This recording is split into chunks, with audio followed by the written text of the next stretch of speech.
certain temps, bien-aimé, le Seigneur nous parle de la guerre spirituelle. De la guerre spirituelle. Le Seigneur nous a parlé par l'apôtre Ivan, son serviteur l'apôtre Ivan. Voilà notre Père spirituel ici en Amérique du Nord et même à ICC Worldwide. Amen. Et le Seigneur nous a parlé par rapport à éviter, sur le fait d'éviter les représailles de la guerre spirituelle. Et vous savez, lorsque nous donnons notre vie au Seigneur, on l'a vu, en effet, je le dis en guise de rappel, lorsque nous donnons notre vie au Seigneur, nous sommes de facto dans une guerre spirituelle. Amen. Alors n'ayez pas perdu au moins pour je suis civil. Non, il n'y a pas de civil. Il n'y a pas de civil dans l'armée céleste. C'est pourquoi on l'appelle l'éternel des armées. Si on est l'éternel des armées, c'est qu'il y a forcément des armées. Vous êtes d'accord avec moi?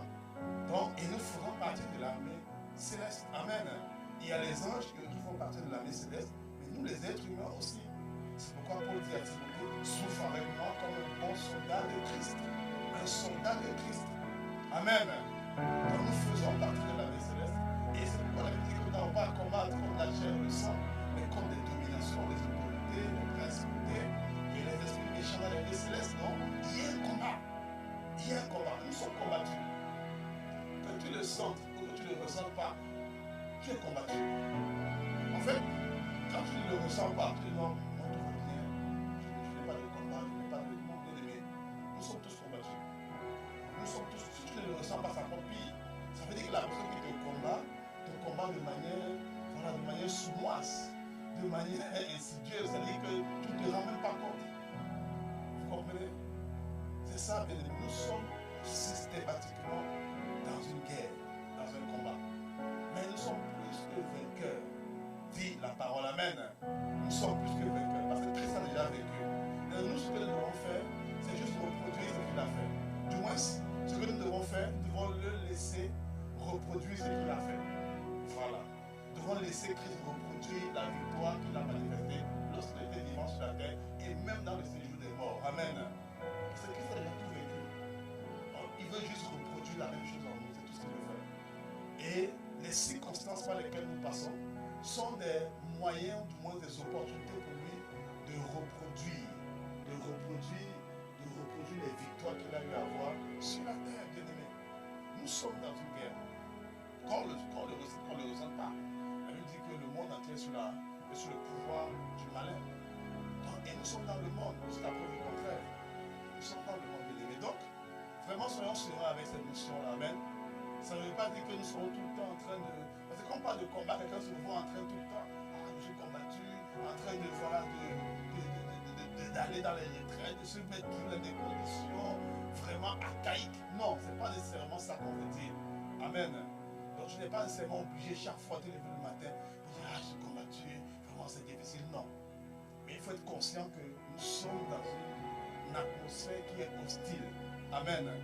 Hostile. La Bible appelle le diable votre adversaire rôde, cherchant qui dévorait, dit la parole. Il est en train de rôder. Il rôde. Donc, nous sommes dans une atmosphère qui est hostile. La terre n'est pas favorable nécessairement à tout ce que Dieu veut faire. C'est pourquoi, en général, vous allez vous rendre compte que lorsqu'on veut marcher selon les desseins de Dieu, il y a toujours une opposition. Mais pour faire les bêtises, c'est toujours facile. C'est facile, c'est-à-dire tu es à l'aise, voilà. Mais quand tu veux faire le bien, c'est que Dieu dit, tu sens une opposition. Tu sens que c'est difficile. Quand il faut faire le bien. Mais quand il faut faire le bien, oh là là là là, tu as même... C'est ça. C'est parce qu'il y a une opposition sur la terre. Et on a vu que l'opposition prend 4 formes. On a vu que l'opposition prend 4 formes. Ephésiens chapitre 6, au verset 12, ça veut dire que nous n'avons pas à combattre contre la chair et le sang. Donc, l'opposition prend 4 formes. Et dans ces 4 formes-là, il n'y a pas un être humain dedans. Donc arrête de combattre ton frère, ta soeur ou quelqu'un, un oncle du village ou un aîné. Non, on n'a pas à combattre contre la chair et le sang.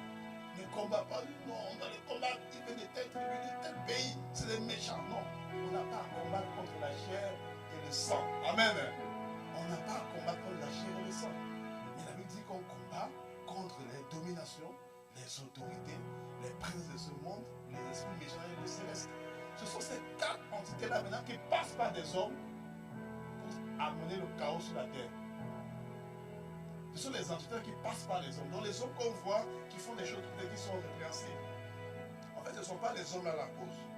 La cause profonde Oui, je ne suis pas en train de dire qu'ils sont innocents, non. Ils ont une part de responsabilité. Mais la cause profonde, en fait, c'est ces 4 entités-là qui sont en train de vouloir contrôler tout ce qui se passe sur la terre. Et c'est eux la véritable adversité. C'est eux la véritable adversité, bien-aimés. Vous savez, lorsque le peuple d'Israël est sorti d'Égypte, ils ont combattu des armées physiques. Ils ont combattu Amalek, ils ont combattu les Amoréens, ils ont combattu plusieurs nations.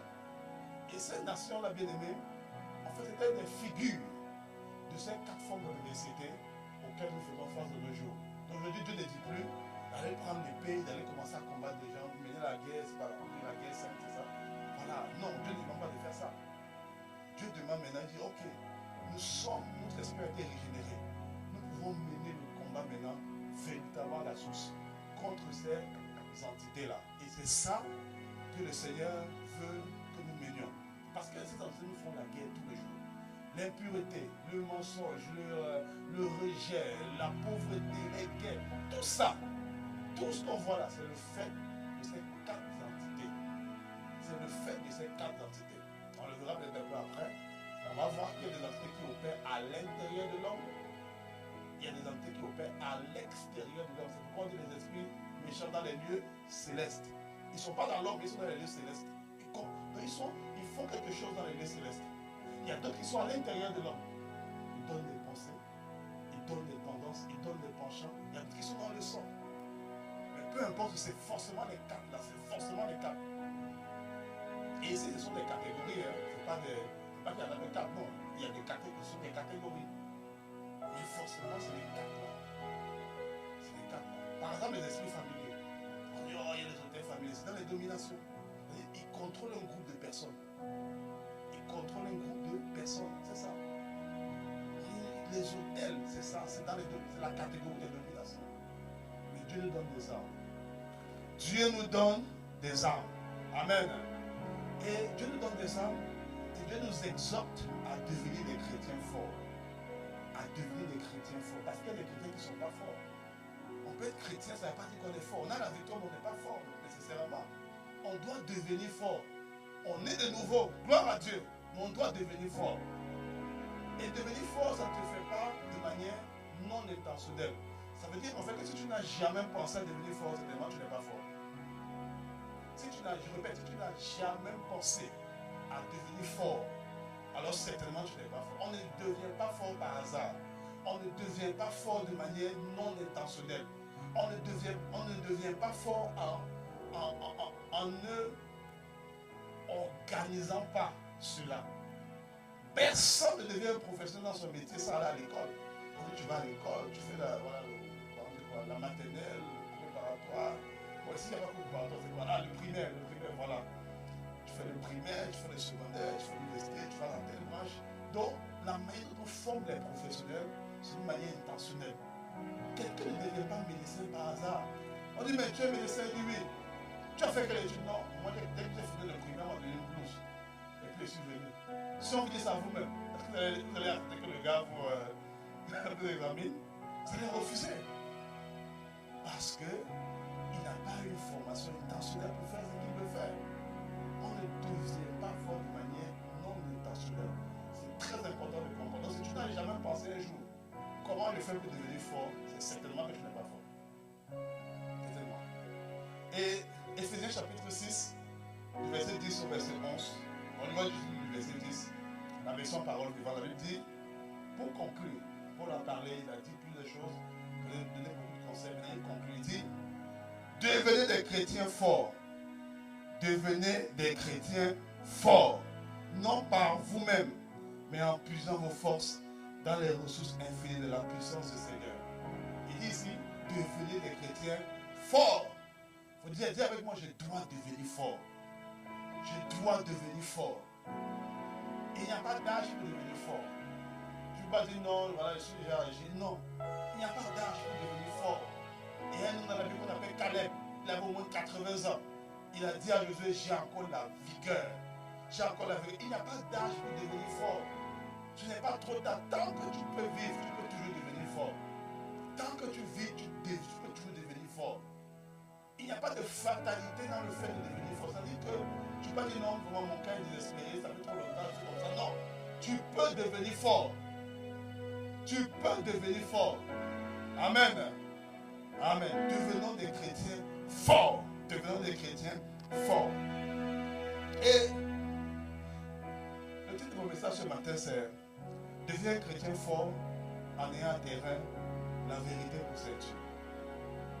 Deviens un chrétien fort. Parce que ce qu'on va voir, et je crois que cette série-là, elle va nous tenir pendant plusieurs mois, si le Seigneur le permet.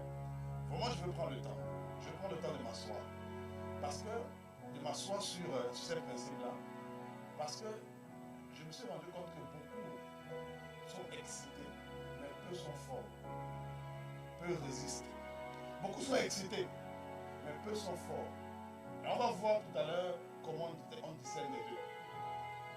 Beaucoup sont excités, mais peu sont forts. Et je veux vraiment, par la grâce de Dieu, je prie que le Seigneur vraiment nous donne l'opportunité de le faire. On va prendre le temps. Rester s'appesantir jusqu'à ce que vraiment on atteigne une dimension où, selon ce qu'on a vu tout à l'heure, jeunes gens, vous êtes forts, car la parole est demain, vous avez vécu le malheur. Pour les jeunes, ce n'est pas les jeunes, c'est un état spirituel. Il y a quelqu'un qui peut avoir 100 ans, mais c'est un bébé. Il a l'étape de bébé spirituel.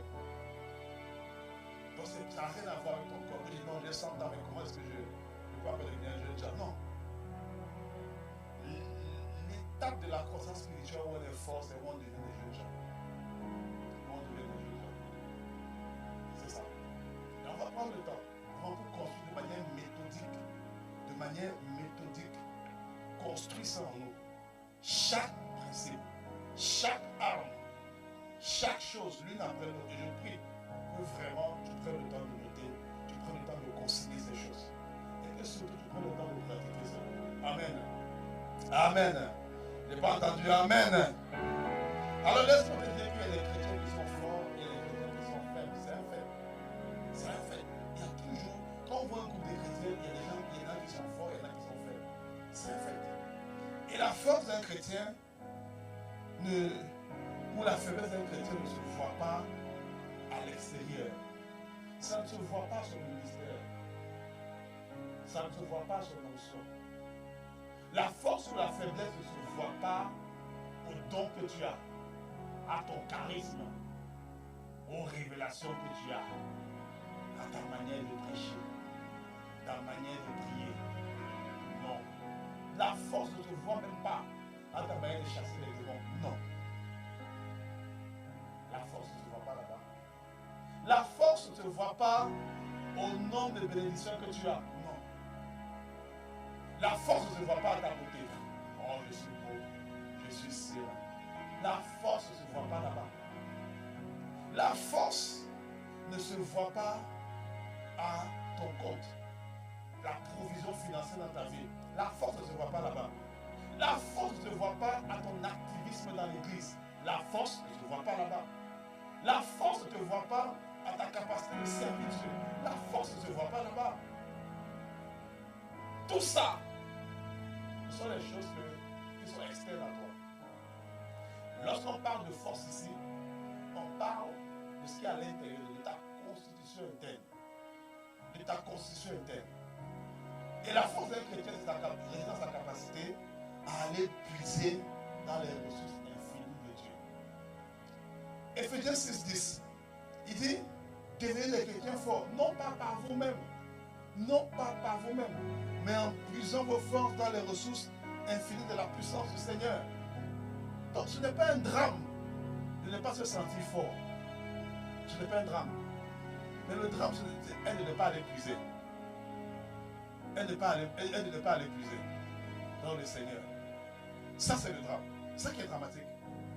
Tu peux arriver dans un domaine, tu sens que tu n'es pas fort dans un domaine. Ok. Mais qu'est-ce que tu fais après? Est-ce que tu vas puiser? Est-ce que tu vas puiser? Est-ce que tu vas puiser? Est-ce que tu vas chercher? Est-ce que tu vas te fortifier? Et c'est une technologie que David a super maîtrisée. Ça laisse souvent dans les Écritures. David se fortifia en l'Éternel son Dieu. David se fortifia en l'Éternel son Dieu. Il avait une capacité à aller se fortifier, à aller puiser, à aller se ressourcer. Le problème, c'est qu'au jour d'aujourd'hui, beaucoup se sentent faibles. Oui, ça arrive de se sentir faible dans une situation. Mais beaucoup n'ont pas développé l'habitude de faire ça. Et c'est ce qu'on va voir, bien aimé, pour corriger ça. C'est ce qu'on va voir et on va corriger ça. Amen. Est-ce que tu peux dire Amen? Donc, bien aimé, la force d'un chrétien ou sa faiblesse se voit au milieu des tempêtes, de l'adversité. Quand les choses ne vont pas dans ton sens.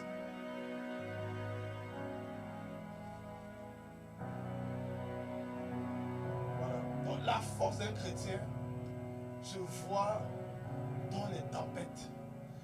Matthieu chapitre 7, du verset 24 au verset 27. Matthieu chapitre 7, du verset 24 au verset 27.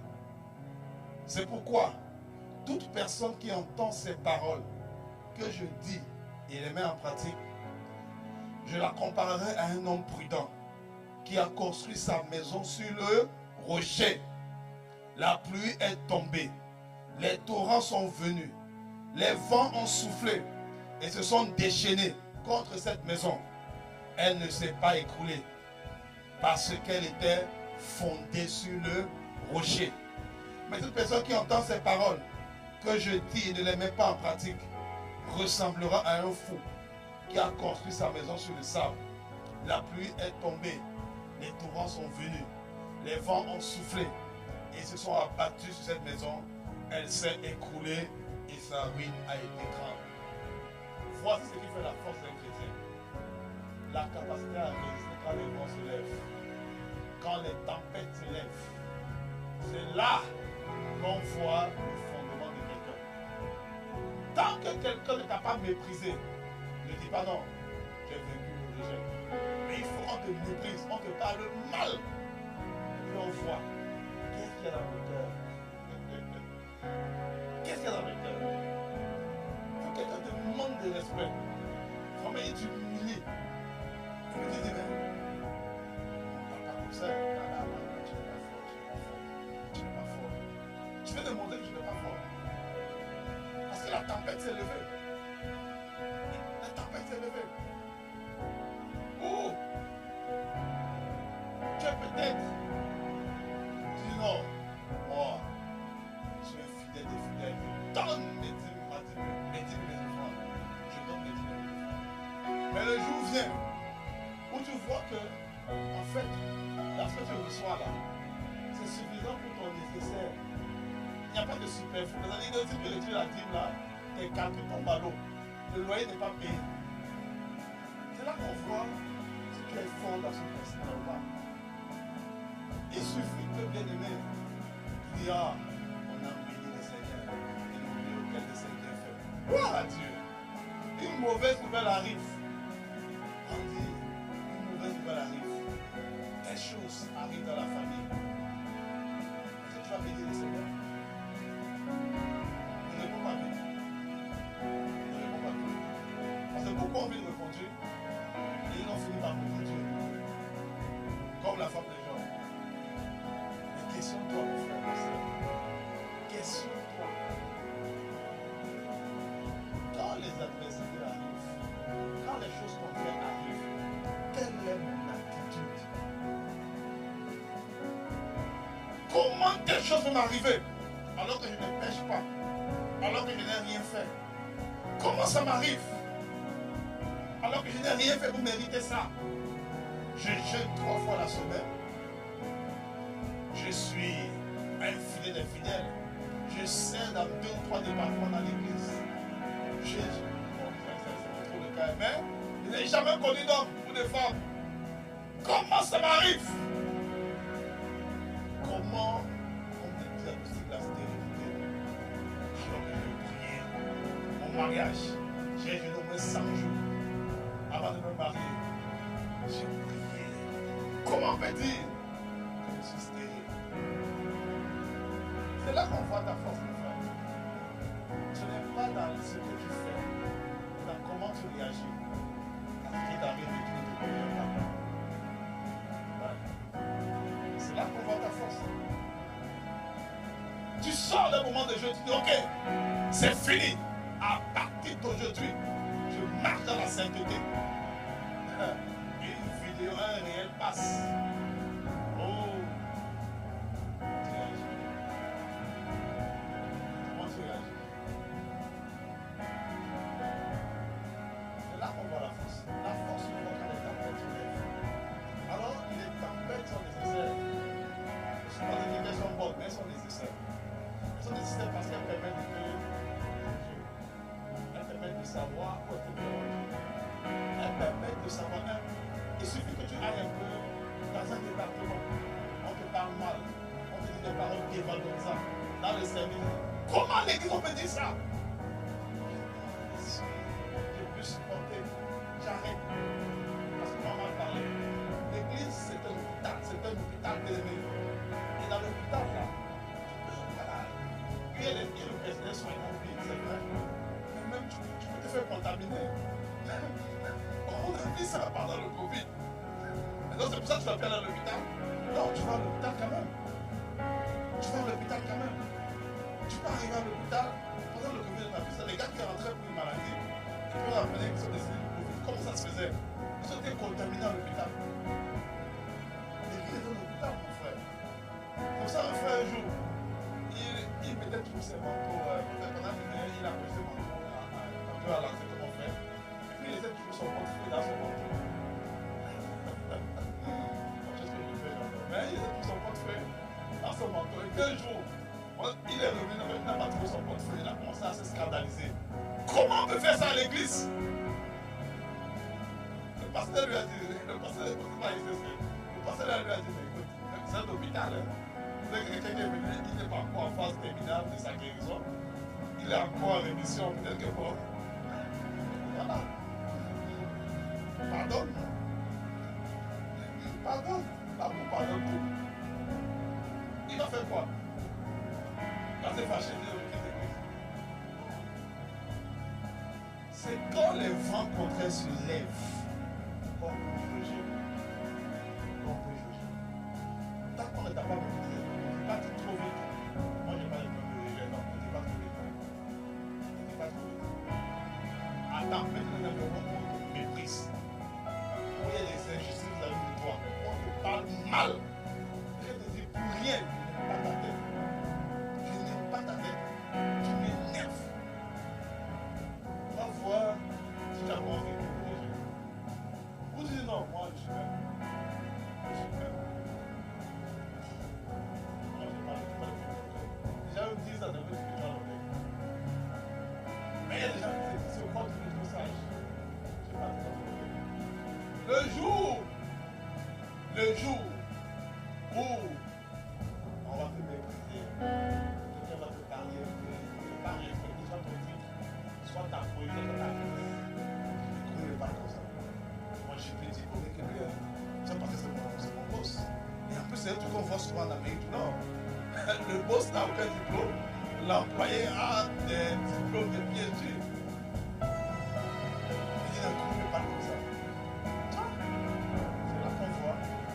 On pense que mon frère, ma soeur, ce qui fait la force, qui détermine les chrétiens forts. Quand la Bible dit soyez déterminés les chrétiens forts, en fait, c'est parce que les événements de la vie ont démontré que les gars d'Éphèse n'étaient pas assez forts. Quand une maladie arrive, quand tu as l'habitude de prier pour les malades sont guéris. Toi-même, une maladie arrive, tu dois mais prie, tu pries, ça ne parle pas. Est-ce que tu es fort dans la guérison?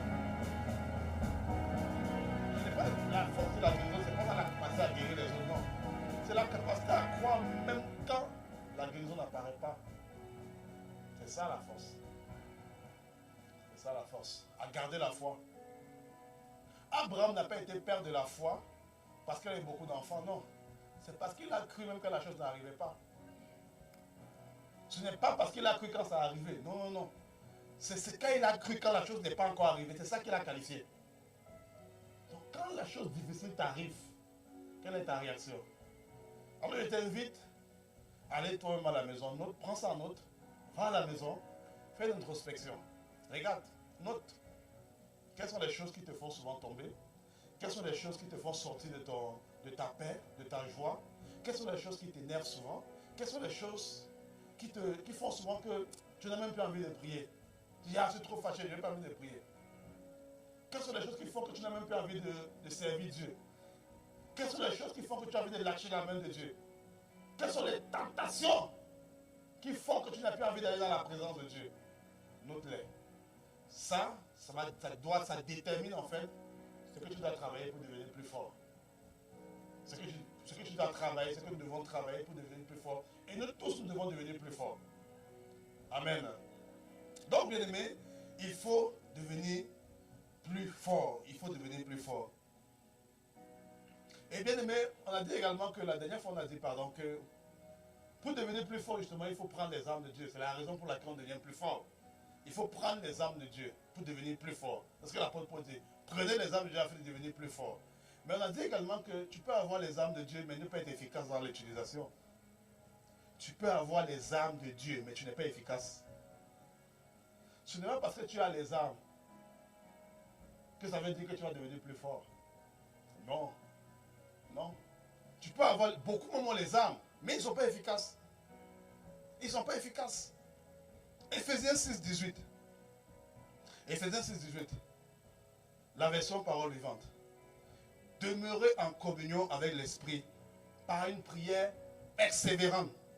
Car l'efficacité de ces armes, on parle des armes de Dieu, dépend d'une intercession qui ne se relâche point. Pour être efficace dans l'utilisation des armes de Dieu, il faut avoir l'habitude, la discipline de la prière. Il dit par une prière persévérante. Devenir en communion avec l'Esprit par une prière persévérante. Il dit également une intercession qui ne se relâche point. Tu peux avoir les armes, mais l'efficacité de ta capacité à produire les résultats que les armes produisent, c'est ça l'efficacité. La capacité à produire le résultat que les armes produisent dépend d'une prière persévérante, d'une intercession qui ne se relâche pas. En d'autres termes, ça dépend d'une organisation que tu as dans la prière, dans la rencontre avec Dieu. C'est ça en fait. Beaucoup ont les armes, mais ils n'ont pas d'organisation. Ils n'ont pas de discipline de prière. Ils n'ont pas de discipline. Vous voyez, l'une des choses que j'aime, c'est bien aimé, qu'on a initié par la grâce de Dieu depuis le mois de janvier ou février, c'est la discipline de prière corporate. Avant on le faisait, mais en privé, mais on a décidé maintenant d'impliquer toute l'église dans ça. Vous voyez, 3h à 6h tous les jours, ça c'est une discipline. Tu as l'opportunité de te connecter entre 3h et 6h, ça c'est une discipline. 3 heures au début de chaque mois, ça c'est une discipline. 5 premiers jours de la semaine, du mois, ça c'est une discipline. Ce sont des temps de jeûne et prière qu'on a mis en place. Pourquoi? Afin de développer la prière persistante et une intercession qui ne se relâche point. Afin d'être efficace dans les âmes. C'est ça, bien aimé. C'est pour ça que ça nous a inspiré ces choses. Parce qu'il faut devenir plus fort. Pour devenir plus fort, il faut une prière persistante, une intercession qui ne se relâche point. On a les 3 heures, je pense que c'est mercredi. Systématiquement, tu le sais déjà. Ne dis pas non, je ne savais pas, je n'ai pas pris le congé. Non, tu sais déjà qu'en juin on aura ça, en juillet on aura ça, et ainsi de suite par la grâce de Dieu. C'est pour développer la culture de la prière persistante et d'une intercession qui ne se relâche pas. En d'autres termes, la discipline de la prière. Tu dois avoir ça de manière collective comme c'est le cas, mais tu dois aussi avoir ça de manière individuelle. Tu dois avoir des temps à toi. Il doit avoir des temps où on sait que c'est ton temps avec l'esprit pour apprendre à travailler l'efficacité des âmes. C'est un prérequis que je suis en train de donner, bien aimé. Avant de voir les âmes, il faut comprendre le prérequis. Le prérequis, c'est qu'il faut avoir ça. Il faut faire ça dès maintenant. Commence dès aujourd'hui.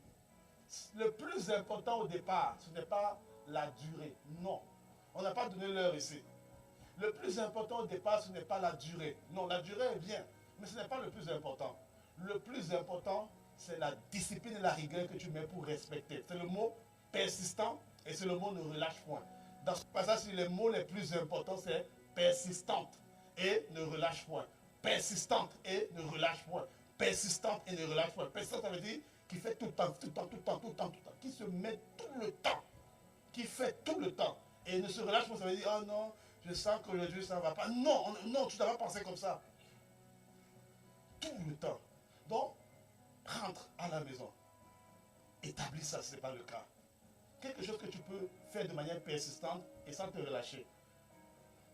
Il faut faire ça. Persistant et sans te relâcher.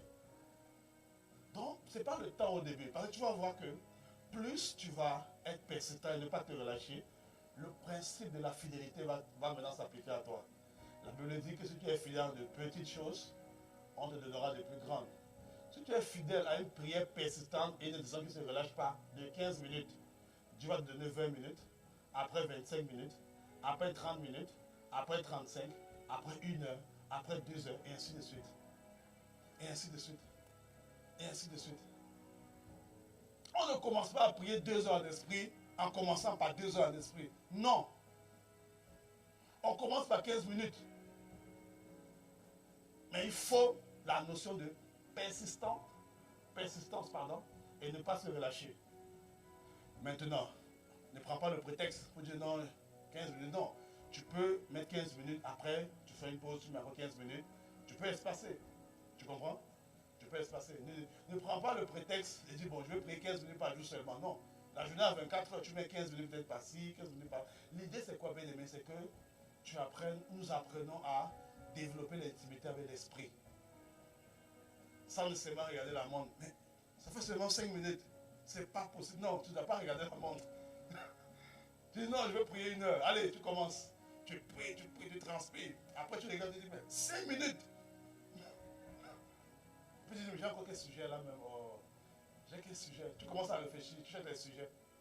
Non. Non.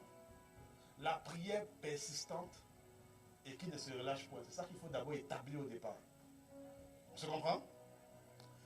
Voilà. Imaginez un enfant à qui on donne par exemple un fusil d'assaut. C'est une arme. Un fusil d'assaut, c'est une arme. On met ça entre les mains d'un enfant. L'enfant vient ici. Chaque personne ici va se chercher. Je me dis, mais s'il appuie, chacun ici va fuir. Parce qu'il va imaginer que c'est un enfant. Et l'arme qu'il a, il ne sait pas manier ça. Donc il peut faire des dégâts qu'on ne peut pas imaginer. Donc quand il va prendre l'arme, si vous voyez un enfant passer ici, même le couteau seulement, on va crier, attrapez le couteau, attrapez-le. Pourquoi? Parce que c'est un enfant. Mais si c'est une personne adulte, une maman, on va le couteau, on dit, ok, c'est ce qu'elle fait. Et c'est ce qu'elle fait. Mais si c'est un enfant qui a le couteau, ou qui a une arme, un fusil d'assaut, il vient là, chacun va paniquer ici. Parce que c'est un enfant. Donc en fait, tu peux avoir l'arme, tu peux avoir les armes de Dieu. Mais ta condition fait que on panique. On panique. Oui, tu connais, je sais qui je suis. Je sais que je suis enfant de Dieu. Je sais, je commande, j'ai le pouvoir de manger, je ne sais pas le scorpion, toute la puissance de l'ennemi, je sais qui je suis. Mais maintenant, quand tu vas le dire, tu vas dire, je me lève contre toi, esprit familier de tel, tu te lèves. Gloire à Dieu. Mais quand tu vas quand même dire ça, on va dire, ah, quand l'esprit là va venir, comment la personne va... Parce que quand tu cherches un esprit, il revient. On va le voir un peu après. Comment la personne va réagir? Est-ce qu'elle peut supporter? Est-ce qu'elle peut tenir ferme? Il y a des choses que souvent je dis, quand les personnes qui me voient souvent en entretien, elles me demandent souvent conseil par rapport à diverses situations. Je leur dis souvent, il y a souvent une situation où je leur dis, en fait, par rapport à ce que tu me dis, voilà le bon conseil pour toi. Ce n'est pas le meilleur, mais c'est le bon conseil pour toi. Parce que le meilleur, tu ne peux pas supporter. Tu ne vas pas supporter le meilleur. Voilà le bon, parce que c'est ce qui est bon pour toi. Va avec ça. Parce que c'est ce que tu peux supporter. Si tu essaies l'autre, c'est le meilleur, il n'y a pas de problème. Mais est-ce que tu vas supporter? 1 Samuel chapitre 17, du verset 37 au verset 40. 1 Samuel 17, du verset 37 au verset 40. Oh, c'est une scène que beaucoup d'entre nous connaissons. David face à Goliath. Une histoire épique.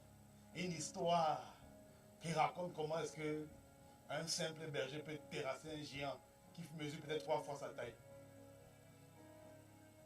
Et David arrive sur le champ de bataille, il est prêt à affronter Goliath. Il est prêt à affronter Goliath. Et puis, il dit un peu ses faits d'armes. Il dit en fait Ce qu'il a eu à faire, qui le rend capable, ou du moins selon lui, à même de vaincre Goliath. 1 Samuel chapitre 17, verset 37, la Bible dit, David ajouta, l'Éternel m'a délivré de la griffe du lion et de la patte de l'ours, et il me délivrera aussi de ce Philistin. Saül dit à David, vas-y donc et que l'Éternel soit avec toi. Saül, c'est le roi en passant. Saül fit enfiler sa tenue à David. Il plaça sur sa tête un casque en bronze et le revêtit d'une cuirasse. Les armes. Saül lui donne des armes. David mit l'épée de Saül par-dessus ses habits et il voulut marcher, car il n'avait encore jamais essayé. Mais il dit à Saül, je ne peux pas marcher avec cette armure. Je n'y suis pas habitué. Et il s'en débarrassa. Être efficace dans les armes de Dieu prend l'habitude. Ça prend que tu t'habitues. Ça prend que tu t'habitues. Tu ne peux pas affronter Goliath avec les armes d'un autre ou avec les habitudes qu'un autre a développées. Tu dois avoir tes habitudes à toi. Même si l'autre là c'est le roi. Ça veut dire que même si l'autre là c'est l'autorité que Dieu a établie, tu dois utiliser tes armes à toi pour terrasser tes géants à toi. Tu as besoin de son autorisation parce que c'est Saül qui donne l'autorisation à David d'aller. Si Saül ne dit pas tu peux y aller, David ne part pas. Donc tu as besoin de l'autorisation de l'autorité. Mais face à l'adversité, ce sont tes habitudes à toi. Tes propres habitudes que tu as développées. Tu ne peux pas porter les armes d'une autorité et puis tu dis non, je me mets sous le manteau des pères. On confond ça. Le manteau, c'est un revêtement. Mais les armes sont tes armes à toi. Le manteau, ici dans le cas de David, c'était l'ordre de partir. Quand Saül dit tu peux partir, il a le revêtement de l'autorité. Mais dans l'adversité, ce sont tes armes à toi. Ce sont tes habitudes. Ce sont tes habitudes. Tu as besoin, j'ai besoin, nous avons pour devenir forts. Il faut s'habituer à manier les armes. Il faut s'habituer à manier les armes. Il faut s'habituer à combattre l'ours, le lion avec les armes de Dieu. Quelqu'un qui est tout le temps dépendant de l'autorité qui doit prier pour lui n'apprend pas à manier les armes. Oui, on va prier pour toi et on va le voir tout à l'heure. Pourquoi? On va prier pour toi, c'est bien. Mais toi-même, tu dois apprendre à manier les armes. Parce qu'un jour, il y aura un géant qui va se dresser. Ce ne sera pas le géant de tout, ce sera le géant de ta vie, de ta propre destinée. Et il faut tes armes à toi. Il faut tes armes à toi. Dis avec moi, il faut mes armes à moi. Donc David a dit, je ne peux pas marcher avec ça. Je ne suis pas habitué à ça. Je n'ai pas pris l'habitude de combattre l'esprit de rejet comme ça. Je n'ai pas pris l'habitude de combattre la pauvreté comme ça. Je n'ai pas pris l'habitude de combattre tel ou tel esprit qui me fait la guerre comme ça. Je n'ai pas pris l'habitude de faire ça. Donc je ne vais pas venir commencer ça. Non. J'ai besoin de prendre mes armes à moi. Celles que j'ai développées quand personne ne me voyait. Celles que j'ai développées dans le lieu secret. Oui, telle chose se place devant moi. Telle montagne est là. Je dois l'affronter. Mais qu'est-ce que j'ai développé dans le lieu secret pour l'affronter? C'est ça que je dois utiliser. C'est pourquoi la Bible dit, il s'en débarrassa. Il s'en débarrassa. Verset 40. Il prit en main son bâton. Puis il choisit dans le torrent 5 pierres lisses et les mit dans sa gibecière de berger et dans sa poche. Et enfin, sa fronde à la main, il s'avança contre le Philistin. Il a pris ses armes à lui. Ce qu'il a développé dans les lieux secrets. Quel est mon point, mon frère? C'est que si tu n'as pas de vie de prière, si tu n'as pas la culture de travailler ces choses dans les lieux secrets, tu n'auras pas d'armes à toi. Tu n'auras pas d'armes à toi. Tu n'auras pas d'armes à toi. Tu seras comme cette personne-là qui est partie, dans la Bible parle, qui est partie chasser un démon. Au nom de Jésus que Paul prêche, sort. Le démon dit, je connais Paul, je connais Jésus, je connais Paul, mais toi je ne te connais pas. En d'autres termes, tu ne m'as pas affronté dans le lieu secret, tu n'as pas l'autorité de venir me chasser en public. Ce que tu ne peux pas vaincre dans l'intimité, dans le lieu secret, tu ne pourras pas le vaincre en public. Je répète, ce que tu n'as pas vaincu dans le lieu secret, tu ne pourras pas le vaincre en public. Ne t'inquiète pas. Si tu veux vaincre à la croix en public, il a fallu qu'il y ait d'abord le désert en privé. il faut que tu arrives à vaincre dans le lieu secret d'abord. Là où personne ne te voit. Il n'y a que le ciel et les anges qui te voient. Dans le désert avec le diable. En train de résister. Tu es seul. Il n'y a même pas un frère, une soeur qui peut te soutenir. Tu es dans le secret avec lui. Tu es dans le secret avec Dieu. Avec les anges. Et tu affrontes le diable. Personne ne voit ça. La croix, tout le monde voit. On dirait que c'est sacrifié. Tout le monde voit ça. Mais la croix n'a pas été vaincue à la croix. La croix n'a pas commencé à la croix. La croix a commencé dans le désert. En Matthieu 4. Il faut apprendre à développer les armes dans l'intimité. Oui. Il faut apprendre à faire ça. Ce qu'on dit ici, bien aimé, ce qu'on enseigne, on te donne des principes pour que toi-même va dans ton intimité. Va dans ton intimité. Vous savez, bien aimé, j'ai dit au début, je ne veux pas, ou du moins, Dieu ne m'a pas mandaté pour construire des personnes excitées. Je n'aime pas ça. C'est pas mauvaise l'excitation, mais il ne faut pas juste être excité. Non. Il faut être construit, il faut être stable, il faut être vraiment consistant. Consistant. Et ça, ce n'est pas dans le bruit, non. Mais devant l'adversité, dans le lieu secret, qu'est-ce que tu apprends à faire? Toutes ces choses, bien aimées, je suis en train de t'encourager à développer ces armes, à développer l'habitude, la culture dans le lieu secret avec Dieu, dans le seul à seul, dans le désert, dans ta rencontre personnelle avec Dieu et ta rencontre personnelle avec le diable, avec l'adversaire dans le lieu secret. Oh, tout ce que tu n'as pas vaincu dans l'intimité, tu ne peux pas le vaincre en public. Ne t'inquiète pas. Ne t'inquiète pas. Il faut d'abord vaincre dans l'intimité. Il faut. Le rejet que tu n'as pas pu vaincre dans l'intimité, dans la prière intime avec Dieu, tu ne pourras pas le vaincre quand quelqu'un va venir te dire « je te déteste » ou « ta tête ne me plaît pas ». C'est en public. Ton cœur, je ne peux pas supporter. Pourquoi? Parce que dans l'intimité, tu ne l'as pas vaincu. C'est pour ça. Mais ça finit. Amen. Et dit ça finit. On va voir les armes. On va s'asseoir sur les armes. Mais je suis en train de mettre d'abord un préambule. C'est le préambule que je suis en train de mettre, bien aimé. Je suis en train de donner le préambule. Pourquoi est-ce qu'il faut avoir la prière persistante et la culture de l'intercession qui ne se relâche pas? C'est ce que je suis en train de dire, bien aimé. Pourquoi il faut avoir ça? À cause de ce que je suis en train de dire, bien aimé. Ça te permet de travailler. Tu travailles dans l'intimité avec lui. Je n'y suis pas habitué. David dit, je n'y suis pas habitué. Je n'y suis pas habitué. Vous savez, on va maintenant faire ce voyage. On va commencer. Déjà, on a mis le préambule 1. On a dit que, en fait, la force ne se voit pas à partir de la grâce ou à partir des dons, des capacités, des révélations de ce que je fais. Non. La force ou la faiblesse d'un chrétien se voit à partir de sa réaction, de sa capacité à tenir ferme, à opérer, à rester comme Jésus quand les situations contraires se présentent. C'est là qu'on a dit que la force réside. Quand les tempêtes se lèvent, c'est là qu'on voit la force. Premier préambule. Deuxième préambule, qu'on a dit, l'efficacité des armes dépend d'une vie de prière, dépend d'une prière persistante et d'une intercession qui ne se relâche point. Ça, c'est le deuxième préambule qu'on a mis en place. Donc, en fait, il faut que ces deux éléments-là soient établis, soient d'abord mis en nous, pour que maintenant, la suite, là, on soit efficace. On est ensemble? Ok.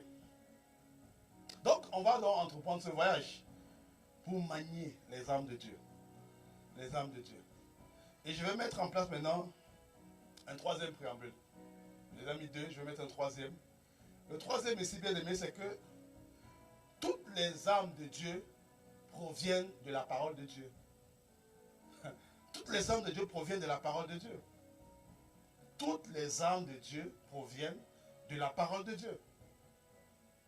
C'est comme, regardez les armes physiques. On a parlé de la cuirasse, du bouclier, de la ceinture, de l'épée. Ça vient du métal. C'est le métal, en général, c'est du fer. Mais c'est un métal qui est forgé différemment. Mais toutes les armes là proviennent d'un même métal. Alors les armes de Dieu ici, quand on parle, ça vient du même métal qu'on appelle la parole de Dieu.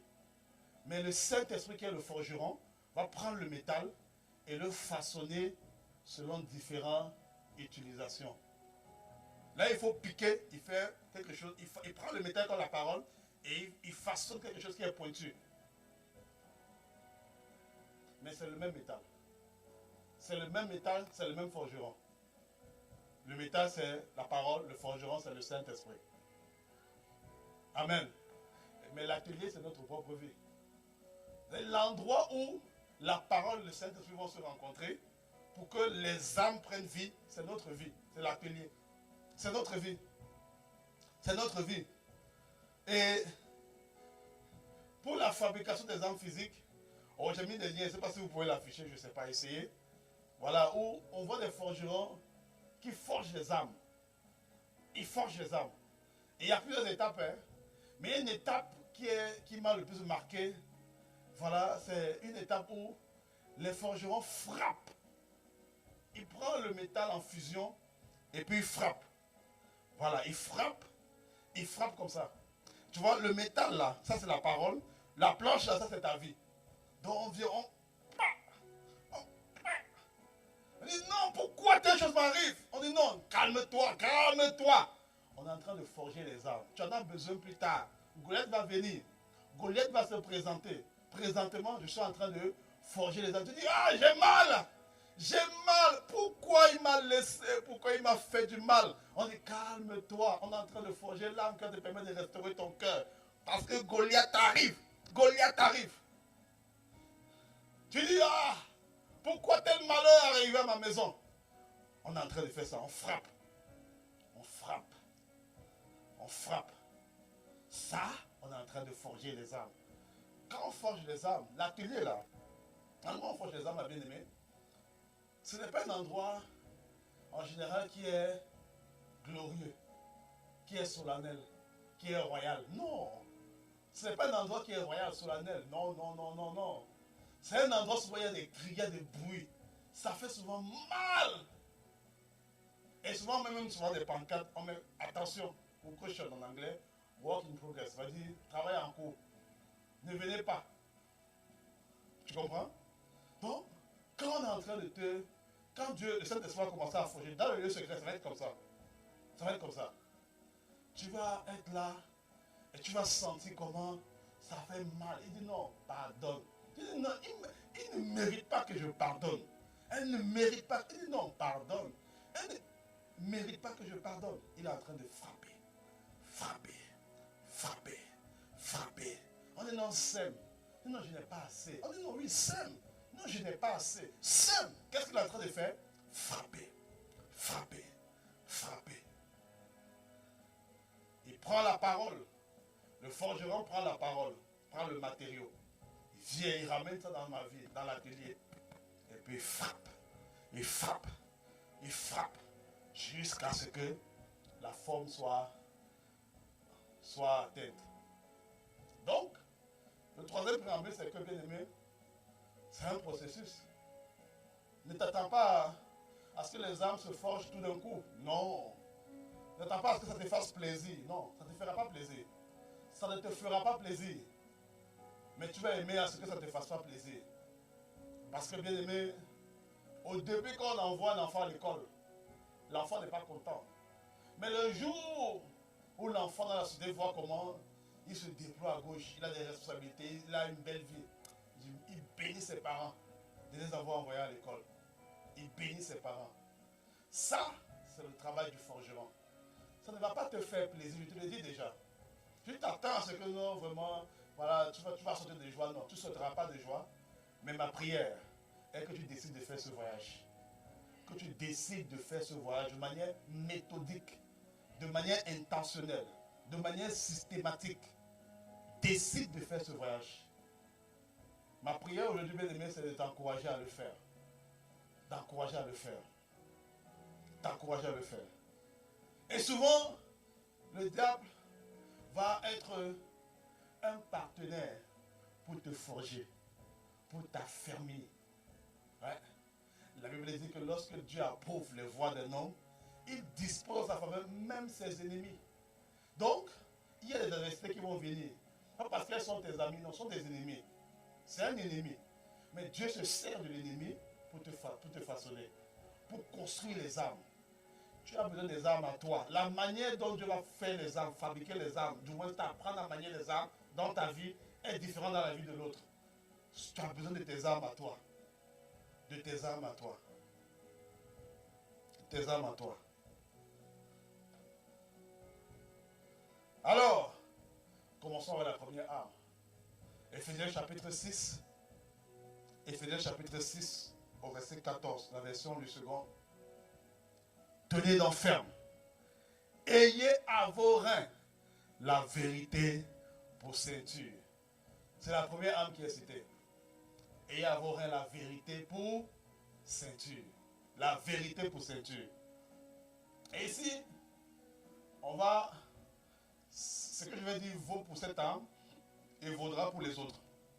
Il faut toujours faire attention où l'âme est portée. Il faut faire attention à l'endroit où on porte les armes. On ne met pas le bouclier sur la tête. On ne met pas l'épée sur ses pieds. Il y a un endroit où Dieu dit, où chaque arme doit être portée. Et l'endroit là va déterminer, en fait, l'endroit qui doit être travaillé. On se comprend? L'endroit où l'âme est portée détermine l'endroit où tu dois travailler, on doit travailler. On se comprend? Mais il dit ici, ayez où? À vos reins. À vos reins. Donc l'endroit ici c'est les reins. Et l'âme c'est quoi? La vérité pour ceinture. C'est ça qui est décrit. Donc si tu prends la vérité pour ceinture, tu mets ça au niveau de tes genoux, ça ne marche plus, ça ne fonctionne plus. On se comprend? Donc l'endroit c'est les reins. Et c'est important de savoir à quoi correspondent les reins. Les reins c'est quoi?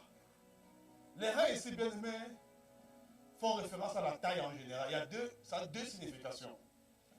Les reins font référence à la taille, c'est-à-dire ce qui est externe, là où on met la ceinture, voilà, là où les gens mettent la ceinture, voilà. On se comprend? Et puis les reins aussi font référence à un organe interne. Parce que le mot rein ici dans la Bible, le mot qui est utilisé, souvent fait référence à la taille, mais souvent aussi fait référence à un organe interne. Quelque chose qui est à l'intérieur de l'homme. Parce que normalement, bon, les reins sont à l'intérieur. Si vous avez vu quelqu'un où ses reins sont à l'extérieur, c'est que vraiment c'est particulier. Imaginez quelqu'un qui marche à la rue avec ses reins en main, quand même. Vous allez trouver la personne bizarre. Les reins en général font référence soit à un organe externe. Quand externe, ça veut dire que c'est là où on met une ceinture pour fourrer l'épée. Mais ça faut aussi référer à quelque chose qui est interne en nous. Qui est interne. Et dans la culture juive, les reins en fait sont le lieu de l'enfantement. La culture juive en fait, les reins, ils considéraient les reins comme l'endroit où on enfante les choses. On va le voir. Hébreux chapitre 7. Hébreux chapitre 7 au verset 5, la version 8 secondes. Ceux des fils de Lévi qui exercent le sacerdoce ont, d'après la loi, l'ordre de lever la dîme sur le peuple, c'est-à-dire sur leurs frères qui cependant sont issus où? Des reins d'Abraham. Les frères sont issus où? Des reins d'Abraham. En fait, les reins sont considérés comme l'endroit où on enfante quelque chose. Deuxième occurrence, Hébreux chapitre 7 au verset 10. Il était en effet encore où? Dans les reins de son ancêtre, lorsque Melchisédek est allé à la rencontre d'Abraham. Les reins font référence à l'endroit où on enfante notre vie. L'endroit où notre vie est enfantée. C'est ça les reins. Maintenant on a parlé des reins. Maintenant regardons la ceinture. Parce qu'on va définir les termes et puis on va maintenant voir après le maniement. On ne verra pas le maniement aujourd'hui, ça c'est sûr et certain. Dimanche prochain, on va entrer en détail. Mais au moins on va pouvoir avancer. La ceinture c'est ce qui entoure quelque chose. Ce qui fait le tour de quelque chose. C'est ça une ceinture. En général ça entoure. Bon. C'est vrai qu'il y a des gens qui mettent de la ceinture de Dieu comme ça, qui ne fait pas le tour. Mais normalement la ceinture est supposée faire le tour de quelque chose. Et ça attache. La ceinture attache quelque chose. C'est-à-dire que quand on met une ceinture, c'est pour contrôler le mouvement de quelque chose. Quand vous partez par exemple dans l'avion, on dit attachez votre ceinture de sécurité car il y aura des secousses. Pourquoi? C'est parce que pendant les secousses là, on veut pouvoir contrôler votre mouvement. On veut éviter que vous ne soyez projeté ailleurs. Non, on veut que vous restez fixe à votre endroit. C'est ça la ceinture. Lorsqu'on parle de ceinture, même dans la voiture, ça aide en cas de choc. On veut que s'il y a un choc, on puisse contrôler ta position, que tu restes dans la voiture, que tu ne sautes pas par le pare-brise pour frapper ta tête ou voilà. La ceinture sert à tâcher, à maintenir, à contrôler quelque chose, à maîtriser quelque chose. C'est bon? Vous allez souvent entendre l'expression dans la Bible, saint terrain. Vous allez souvent entendre l'expression là, saint terrain. Saint terrain. Donc on utilise souvent le verbe ceindre pour décrire la fonction de la ceinture. 1 Pierre chapitre 1 verset 13. 1 Pierre chapitre 1 verset 13. La Bible dit, c'est pourquoi saignez les reins de votre entendement. Soyez sobres et ayez une entière espérance dans la grâce qui vous sera apportée lorsque Jésus-Christ apparaîtra. Il dit, saignez les reins de votre entendement. En fait, maîtrisez votre entendement. Contrôlez-le. Ne le laissez pas aller à gauche, aller à droite. Non. Contrôlez-le. Contrôlez votre entendement. Contrôlez. Ne laissez pas votre entendement vadrouiller, aller comme il veut. Non. Contrôlez. Et lorsqu'on dit ici, ayez la vérité, ayez à vos reins la vérité pour ceinture. Ça veut dire en fait que maîtrisez. Faites en sorte que la vérité maîtrise tout ce qui produit votre vie. Faites en sorte que l'endroit où votre vie est produite soit contrôlé par la vérité de Dieu. Et ici, je fais une parenthèse. Il y a la vérité. Je peux avoir la parole, mais je n'ai pas la vérité. La vérité, c'est la parole par rapport à une situation donnée. C'est pourquoi certains parlent souvent de la vérité présente. C'est-à-dire que c'est une parole que Dieu donne par rapport à un temps donné. Mais la vérité tout court, c'est une parole que Dieu donne par rapport à ta situation. Donc c'est ce qui sort de la parole de Dieu et qui correspond à ta situation. Dans la Bible, ce n'est pas écrit que, je ne sais pas, tu vas te marier avec Gaspard. Tu vois? Il n'y a pas de Gaspard ici, j'espère. Voilà, tu n'as pas écrit que tu vas te marier avec Gaspard. Tu vois? Mais c'est écrit dans la Bible que tu vas te marier. Que celui qui marie sa fille fait bien. C'est écrit. Tu vois? Donc, la vérité, ça peut être que non. Le principe, c'est que je veux me marier. Maintenant, la vérité, c'est que je veux me marier avec tel. Ça devient la vérité. La vérité, c'est que le principe, c'est que je vais travailler. Il a même dit qu'il bénit l'œuvre de ma main, que le précieux trésor d'un homme, c'est son activité. Donc, je vais faire une activité. Maintenant, la vérité par rapport à toi, c'est que peut-être je vais travailler dans tel domaine. Ça, c'est un truc que Dieu te révèle par rapport à toi. Une conviction que Dieu te met. Donc, quand on parle de vérité, il faut en fait que ce que Dieu dit qui émane de la parole contrôle tout ce qui est enfant de notre vie. Et ce qui est enfant de notre vie, ce sont nos pensées.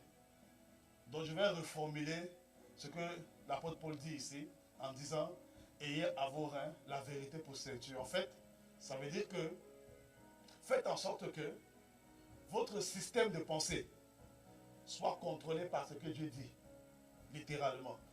Ça, c'est la première arme. Ça est simple. Faites en sorte que... Parce qu'en fait, le système de pensée, c'est ce qui enfante ta vie. Ta vie est enfantée par ton système de pensée. Ta vie est enfantée par ton système de pensée. Proverbe 23, verset 7, la version d'Abi. Car comme il a pensé dans son âme, tel il est. Comme il a pensé dans son âme, tel il est. Nous sommes le produit de nos pensées. Notre vie ressemble à nos pensées. Notre vie est la résultante de nos pensées. Ta vie, si elle ne te plaît pas, en fait, il faut t'apprendre à toi-même. Ce sont tes pensées, mon gars. Ce sont tes pensées, ma soeur. Ce sont tes pensées. Ce sont tes pensées. Ce sont tes pensées. En fait, quand il dit ayez à vos reins la vérité pour ceinture, faites en sorte que votre pensée soit contrôlée, vos pensées soient, toutes vos pensées, voilà, soient contrôlées par ce que Dieu dit. C'est pourquoi ça doit former une ceinture. On doit attacher tout ça ensemble. Il faut contrôler, maîtriser. Reprenez le contrôle de vos pensées. reprenez le contrôle de vos pensées. Reprenez, c'est ça que ça veut dire en fait. Reprenez le contrôle total de vos pensées. Scrutez vos pensées. Observez vos pensées. Observez-les. Prenez le temps de les observer. Quand ça arrive, observez-les. Observez-les. Et puis contrôlez-les. Maîtrisez à partir de la vérité. À partir de ce que Dieu dit. Donc même si une pensée vient, tu dis, ah, c'est pas grave que je pense ça. Non, c'est grave. Envoie la parole de Dieu. Envoie la parole de Dieu.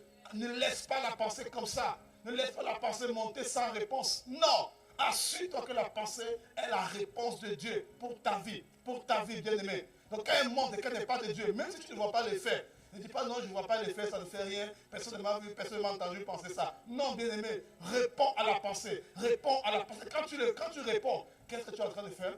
Tu es en train de changer tes pensées, donc tu es en train de changer ta propre vie.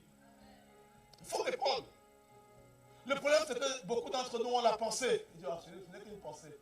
Il simplifie la pensée. La Bible dit que c'est les petits renards. C'est les petits renards qui ravagent les grandes vignes. C'est les petits renards. C'est les petits oublis. Les petites négligences. Les petits renards qui ravagent les grandes vignes. Les tout petits renards. Les tout petits renards. Laissez ces pensées un peu comme ça. Oh, c'est une pensée, c'est pas grave. Non, non. Il faut saine, c'est-à-dire il faut récupérer le contrôle. Récupérer le contrôle.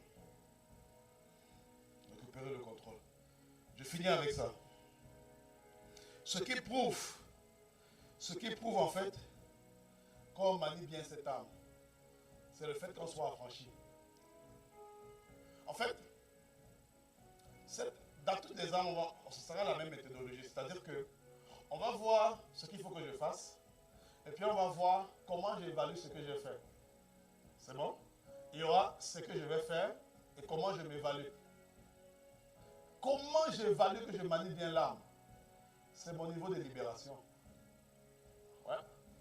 C'est le niveau de libération qui évalue le fait que je manie l'âme. Si quelque chose te contrôle, quelque chose contrôle quelqu'un de l'intérieur, ça veut dire que l'âme qui est la vérité, qui doit être au niveau de la ceinture de la vérité, qui doit être au niveau des reins, n'est pas appliquée. Ne t'inquiète même pas. Sors tous les raisonnements que tu peux sortir. Ce n'est pas appliqué. Parce que cette âme-là, elle est trop puissante. Elle est trop puissante. Avec cette âme-là, les réclamations familiales sont réglées. Avec cette âme, les délivrances sont réglées. Parce que c'est une âme qui est interne. Dans les âmes de Dieu, il y en a trois. Bon, toutes les âmes quasiment sont externes. Mais les reins sont à l'intérieur. On porte la ceinture de la vérité à l'intérieur. À l'intérieur. C'est l'une des âmes qui sont internes. Parce qu'elles doivent vaincre des adversaires internes. Parce que ceux qui s'opposent, ceux peut-être qui vont subir les dégâts de cette âme-là, c'est tout ce qu'on appelle prison intérieure. On le verra la prochaine fois. On le verra la prochaine fois en tout cas. Toutes les prisons intérieures sont contrôlées, sont vaincues par cette âme-là. S'il y a quelque chose dans ton sang, dans le sang qui t'a été transmis, c'est vaincu par cette âme-là. Vous savez, la prochaine fois je vais détailler, je vais bien détailler. Je vais te parler de 3 niveaux d'affranchissement. La Bible dit, vous connaîtrez la vérité et la vérité vous affranchira. Il y a 3, en tout cas j'ai détecté 3 niveaux. Peut-être il y en a plus, mais moi j'ai détecté 3 niveaux. 3 niveaux d'affranchissement. Il y a ce que j'appelle l'affranchissement externe. C'est-à-dire que c'est l'affranchissement qui vient, une libération externe. Affranchir veut dire libérer. C'est une libération externe. C'est une libération qui vient de la prière de quelqu'un. Tu es venu, on a prié pour toi, l'esprit est parti. Ça, c'est la libération externe. C'est le premier niveau. Et c'est le plus bas. Il y a le deuxième niveau de libération. C'est la libération qui vient de la connaissance de la vérité. Et puis il y a le troisième niveau de libération. Le deuxième niveau, je l'appelle la libération intentionnelle. Parce que la connaissance de la vérité, elle vient de manière intentionnelle. Et puis il y a le troisième niveau de libération, qui est la libération. Je l'ai appelé la libération générationnelle. C'est-à-dire que c'est un type de libération que tu as parce que tu n'as même pas eu à affronter l'esprit démoniaque qui est attaché à ça. Il y a des gens ici qui ne vont jamais affronter l'esprit de drogue. Parce qu'on les a éduqués à ne jamais entrer en contact avec ça. Ils sont libres de la drogue. Ils sont libres de la drogue. Pas parce qu'ils ont affronté la drogue, non. Mais parce que l'éducation même, la culture, la Bible dit que instruire l'enfant, l'instruction, instruire l'enfant sur la voie qu'il doit suivre. Quand il sera grand, il ne s'en détournera pas. C'est un niveau de libération. Il y a 3 que j'ai détectés. Et ici, lorsqu'on parle, la Bible dit vous connaîtrez la vérité et la vérité vous affranchira. C'est la libération intentionnelle. Elle est au-dessus de la libération externe. Parce que quand quelqu'un prie pour toi, l'esprit part. Jésus dit, quand l'esprit part, il revient. Donc la période de liberté ne dure pas beaucoup. La période de liberté, de la libération externe ne dure pas beaucoup. Parce que l'esprit revient. Maintenant, s'il n'y a pas le deuxième niveau, l'esprit va reprendre le contrôle. S'il n'y a pas maintenant la libération intentionnelle, l'esprit reprend le contrôle du corps. Et un homme qui disait que, mais, est-ce que quelqu'un un jour est sorti de sa maison et puis il a commencé à avoir peur de retourner chez lui? Est-ce que quelqu'un est sorti de sa maison un jour, il a commencé à paniquer? Non, tu ne paniques pas. Pourquoi? Parce que tu as les clés. Si tu sais que tu as les clés pour revenir, pourquoi tu vas paniquer? Donc il y a des esprits, même quand les chats sont contents de partir, ils sont contents de partir. Ils savent que c'est ma maison, je vais revenir. Parce qu'il n'y a pas la libération intentionnelle. Il y a plusieurs niveaux de libération. Il y a plusieurs niveaux. Quelqu'un qui prie pour toi, c'est un niveau, c'est le plus bas niveau. Le deuxième niveau, c'est pourquoi Jésus dit, s'il trouve la maison rangée, il va prendre d'autres, il va encore revenir. Donc il faut bloquer, il faut l'empêcher de revenir. Qu'est-ce qui fait ça? La libération intentionnelle. Et quand tu atteins la libération intentionnelle, maintenant, tu vas atteindre le troisième niveau où tu peux communiquer ta libération à tes enfants. Ce que j'appelle la libération générationnelle. Tu fais en sorte que tes enfants ne vivent pas les mêmes défis que toi. C'est ça. Et tu instruis maintenant l'enfant selon la voie qu'il doit suivre. Et quand il sera grand, il ne s'en détournera pas. Ça, c'est la libération générationnelle. C'est ce que l'âme s'y produit. C'est une âme trop puissante. C'est une âme trop puissante. Beaucoup ignorent la portée de cette âme-là. Ouais. Elle te donne de garder les libérations externes que tu as eues et elle te donne d'enclencher la libération générationnelle. Ou toi-même, de même, ce n'est pas tes enfants physiques. Tu peux commencer à enseigner à des gens. Tu peux commencer à transmettre ça à des personnes. Vous savez, beaucoup de personnes connaissent les liens générationnels, mais peu de personnes connaissent les libérations générationnelles. Ouais. C'est l'âme qui te donne ça. C'est l'âme qui te donne. On va voir. La prochaine fois, je te parlerai de 7 choses à faire avec la ceinture de la vérité, afin de pouvoir bien la manier. On va voir 7. Je te parlerai de 7. Il y en a peut-être plus, mais moi je te parlerai de 7. Et on va entrer dans les 3 niveaux de libération que la vérité donne. On va entrer dans ça. Alors pour aujourd'hui, bien aimé, mon point c'était de t'interpeller. Et de dire en fait qu'il y a des prérequis. Tu peux être libre. Tu peux être libre. Si tu as des défis, viens, on va prier. C'est le premier niveau. Il faut que tu sois libre. Il faut que tu sois libre. Dis Amen. Tu viens, on prie, tu es libre. Mais on ne va pas te laisser à ça. Je vais passer au deuxième. Rapidement. Pour que tu expérimentes la libération intentionnelle. C'est-à-dire qu'une libération qui vient du fait que tu as décidé de connaître la vérité. C'est ça, c'est pourquoi je l'appelle intentionnel. C'est ça. Alors on va se tenir debout aujourd'hui. Et puis on va prier. On va rendre grâce à Dieu. On va lui dire, Seigneur, accorde-nous la grâce. Accorde-nous la grâce, Seigneur, nous te supplions. De pratiquer les armes de Dieu. Tu as dit devenir des chrétiens forts. Non pas par vous-même, non. Mais en puisant. Et en puisant. En puisant dans la puissance infinie du Seigneur. Oh, alors là où tu es, mon frère, ma soeur, élevons la voix. Est-ce que nous pouvons élever la voix et lui dire, oh, que je viens puiser. Je viens puiser. Oh, est-ce que tu peux élever la voix? Est-ce que nous pouvons élever la voix?